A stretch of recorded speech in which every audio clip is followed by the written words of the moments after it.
Crime বা ইনভেস্টিগেশনের বাইরে যে যে মানুষরা ছিলেন বা আমার চরিত্রটি একটি রিয়েল লাইফ মানুষের উপর নির্ভর, রিয়েল লাইফ ঘটনার উপর নির্ভর এই ছবিটা।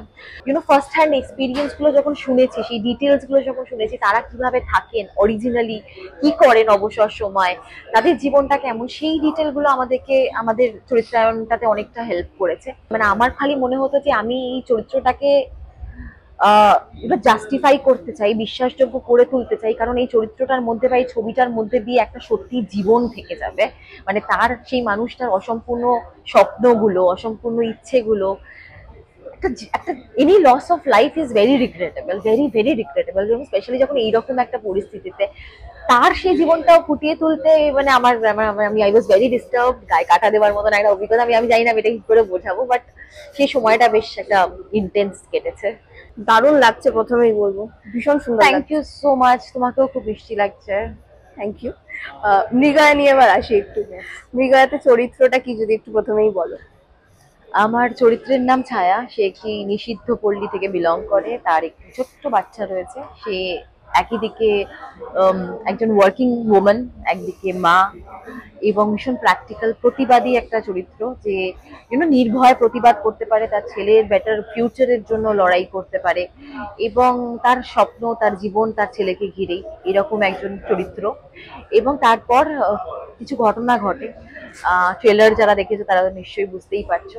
এবং তারপর কি হয়, সেই ক্রাইমটা সলভ করার জন্য ইনভেস্টিগেশন কিভাবে কোন দিকে যায়, সেটা জানার জন্য দেখতে হবে Mrigaya the hunt. Cut to cut একটা, মানে আমরা ট্রেলার দেখে যেটা বুঝেছি একদম cut to cut action cinema. সেখানে তুমি বলছো অনেক ধরনের ডাইনামিক্স রয়েছে, তো সেইভাবে সেই চরিত্রটা সেইভাবে কি করে দেখলে, মানে মানে অ্যাকশনের মধ্যেও যে স্টোরি ডাইনামিক্স বা যেখানে ভালোবাসা প্রেম সবই রয়েছে তুমি যেটাকে বলছো, তো সেইভাবে সেটাকে কিভাবে ফুটিয়ে তোলা হয়েছে তোমার কি মনে হয়? খুবই সুন্দরভাবে, দক্ষভাবে এবং সাটলি। আমাদের কাছে দেখো, আমাদের হোমওয়ার্ক বা ওয়ার্কশপ করার তো একটা বিশাল, যে মাসের পর মাস মেথডে করতে পারছি তা তো হয় না। আমাদের সব থেকে বড় হেল্প হচ্ছে স্ক্রিপ্ট, এবং আমার মনে হয় স্ক্রিপ্টের ওপর পুরোপুরি জাস্ট নিজেকে ছেড়ে দেওয়া, সেটাকেই বারবার পড়া এবং ফলো করা এবং বোঝার চেষ্টা করা যে ডিরেক্টর কিভাবে দেখতে চাইছেন, তার যে ভিশনটা রয়েছে সেটাকে সত্যি করতে পারার চেষ্টাটাই আমার মনে হয় আমাদের কাজ। এবং এইখানে একটা বড় সুবিধে হয়ে গেছে হচ্ছে যে যার লেখা দেবাশিস দত্ত, তিনি কিন্তু মানে he was one of the investigating officers in the real case. Okay. তো তার যে ইনভলভমেন্টটা বা তার সাথে যারা ছিলেন তাদের সাথে কিন্তু আমরা প্রচুর কথা বলেছি। মানে কেস ক্রাইমটা ঘটার পর কি হয়, কিভাবে তারা দে ব্রিং জাস্টিস, সেই সবকিছু খুব ডিটেলে আমরা জানি, এবং সেটা সাংঘাতিক নৃশংস নির্মম ঘটনা ছিল। তার হয়তো একটা ঝলকি ছবিতে দেখানো সম্ভব, মানে অতটা নৃশংসতা ছবিতেও দেখানো যায় না যেটা ঘটেছিল। তো সেই জিনিসটা না আমাদেরকে ভীষণভাবে এফেক্ট করে। এবং ক্রাইম বা ইনভেস্টিগেশনের বাইরে যে যে মানুষরা ছিলেন বা আমার চরিত্রটি একটি রিয়েল লাইফ মানুষের উপর নির্ভর, রিয়েল লাইফ ঘটনার উপর নির্ভর এই ছবিটা। তো তার সাথে যারা ছিলেন তাদের ফার্স্ট হ্যান্ড এক্সপিরিয়েন্স গুলো যখন শুনেছি, সেই ডিটেলস গুলো যখন শুনেছি, তারা কিভাবে থাকেন অরিজিনালি, কি করেন অবসর সময়, তাদের জীবনটা কেমন, সেই ডিটেল গুলো আমাদেরকে আমাদের চরিত্রায়নটাতে অনেকটা হেল্প করেছে। এবং সব থেকে বেশি আমাকে এফেক্ট করেছিল, যেটা তোমার আগের প্রশ্নেরও একটা উত্তর আর কি, আমি এখন রিয়েলাইজ করলাম যে কিছু সিনস আছে, সেই নৃশংসতা বা নির্মমতা যখন দেখা যায় না, সেই সময়টা অভিনয় করাটা, আমি যখন অভিনয় করতে গেছি আমার মনে হয়েছে যে এই জিনিসটা অরিজিনালি ঘটেছে, এর থেকেও নৃশংস ভাবে ঘটেছে, এবং সেই সবকিছু একটা একটা বাচ্চা উইটনেসও করেছে, তার জন্য কতটা ট্রমাটাইজিং ছিল। এবং সেই সময় মানে আমার খালি মনে হতো যে আমি এই চরিত্রটাকে এবার জাস্টিফাই করতে চাই, বিশ্বাসযোগ্য করে তুলতে চাই, কারণ এই চরিত্রটার মধ্যে বা এই ছবিটার মধ্যে দিয়ে একটা সত্যি জীবন থেকে যাবে। মানে তার সেই মানুষটার অসম্পূর্ণ স্বপ্নগুলো, অসম্পূর্ণ ইচ্ছেগুলো, একটা একটা any loss of life is very regrettable, very very regrettable, এবং স্পেশালি যখন এইরকম একটা পরিস্থিতিতে তার সেই জীবনটাও ফুটিয়ে তুলতে, মানে আমি আই ওয়াজ ভেরি ডিস্টার্ব, গায়ে কাটা দেওয়ার মতন একটা অভিজ্ঞতা। আমি জানি না এটা কি করে বোঝাবো, বাট সেই সময়টা বেশ একটা ইন্টেন্স কেটেছে। মানে তোমাদের হাতেই সেই রেসপন্সিবিলিটিটা যে দর্শকের কাছে পৌঁছাবে এই সত্যিকারের ঘটনাটাই, সত্যিকারের ঘটনাটা একদম, এবং এই মানুষগুলোর জীবনের একটা ঝলক, এবং কলকাতা পুলিশ যেভাবে ইনভেস্টিগেটটা করেছিলেন। তো এই এই গল্পটাতে না ক্রাইম থ্রিলার কোথাও কোনো মন গড়া ঘটনা নেই, এটা যেমন ঘটেছিল তেমনই। আর সে কারণেই না এই ক্রাইম থ্রিলারটা ভীষণ ফ্ললেস, মানে এতে কোনো ওই জয়েন দ্য ডটস মিলছে না, চলো এটা একটা ক্লু একটু ধরিয়ে দিই, সেরকম কোনো গল্প না, মানে এটা একদম সত্যি ঘটনা অবলম্বনে।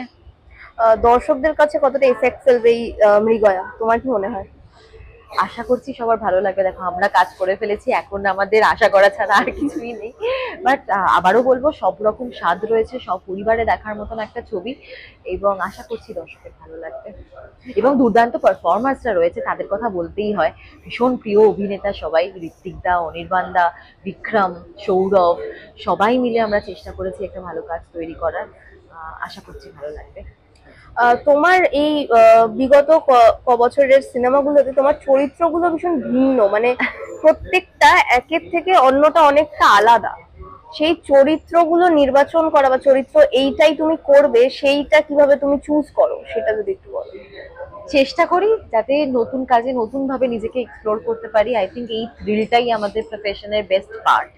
এখনো অনেক ইমোশনস বা ঘটনা বা ব্যাকগ্রাউন্ড লাইভস এক্সপ্লোর করা বাকি আছে, সেগুলো করতে চাই, সেটাই আগামী কাজের মোটিভেশন।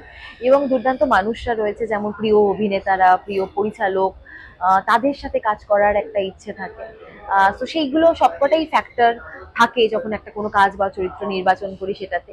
বাট নতুন কিছু করার, নতুন মানুষ বা নতুন চরিত্র, সেটাই সব থেকে বড় মোটিভেশন। একদম। আর বাড়িতে কিরকম রেসপন্স ছিল ট্রেলারটা দেখে বা টিজারটা দেখে, তোমার লুকটা দেখে কিরকম রেসপন্স ছিল?